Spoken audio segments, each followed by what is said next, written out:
We're going to start this unit by looking at the gradient of a line that goes between 2 points on my curve. If I have a curve as shown over here and I highlight 2 points, I could have highlighted the point B and the point A. Now you can see that the gradient that goes between A and B is just an estimate of the gradient between these points.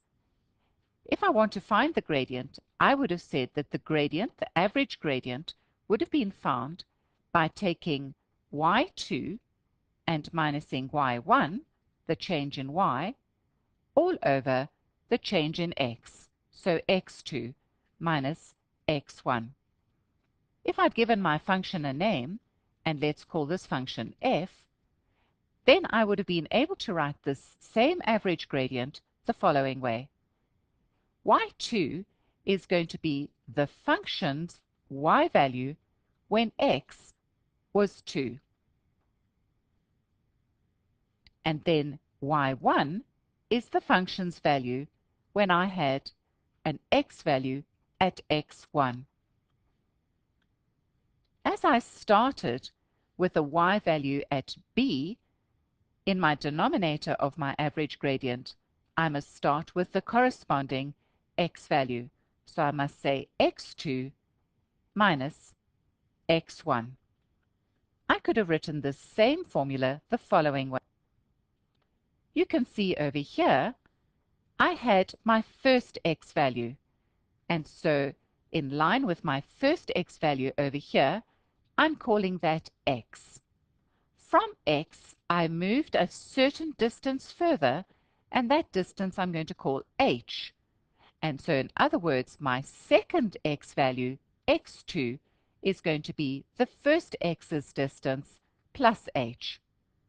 In other words, if I wanted to know the corresponding y values on my function, and my function had been called the function f, then the y value related to the x value of x plus h would have been f of x plus h, and the y value related to the x value of x would have been f of x. Now writing my average gradient this way, I would have taken the y2, which is this one over here, and I would have minused the y1, which is this value over here. And then I would have taken the x2, x plus h, and I would have minused the second x value, x1, and that would have been x. In other words, the average gradient could have been written as f of x plus h minus f of x, and you can see in that denominator my two x's can cancel out, and so I just have h. What I've done is I've shown you a formula very similar for the graph as shown on the screen here. Can you see this would have been your point x, and this would have been x plus h. In other words, this would have been f of x, and this point over here would have given you related y of f of x plus h. But what would have happened to this gradient if I made that h distance between the two x values less and less? And this is going to be shown clearly over here. Can you see that as you drag this point down,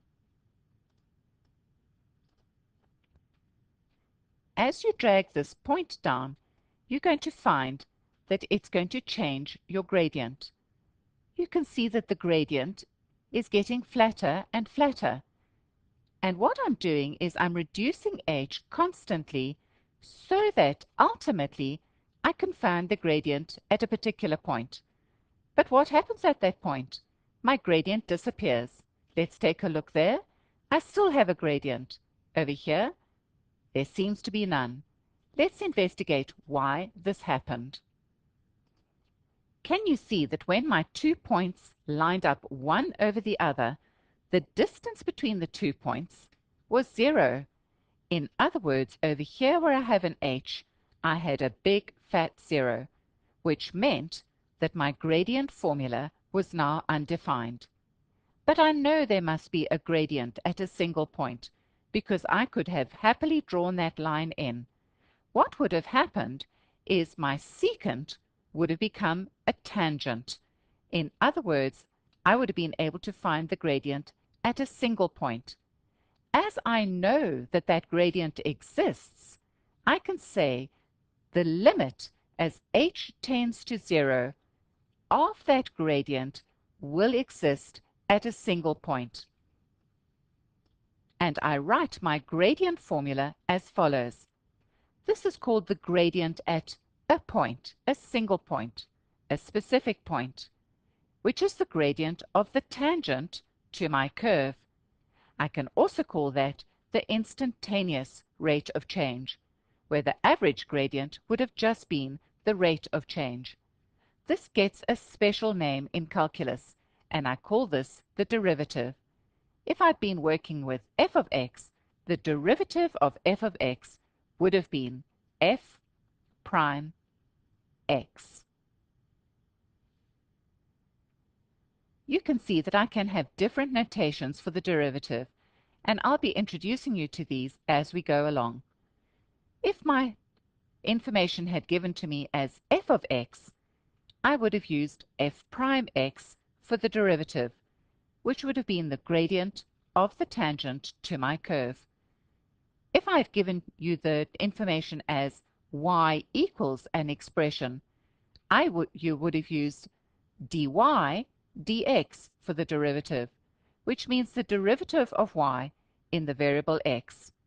Similarly, if I had given you an expression, say for example in this case for the area, I would have for the derivative tried to find the derivative of the area in the important variable, in this case r.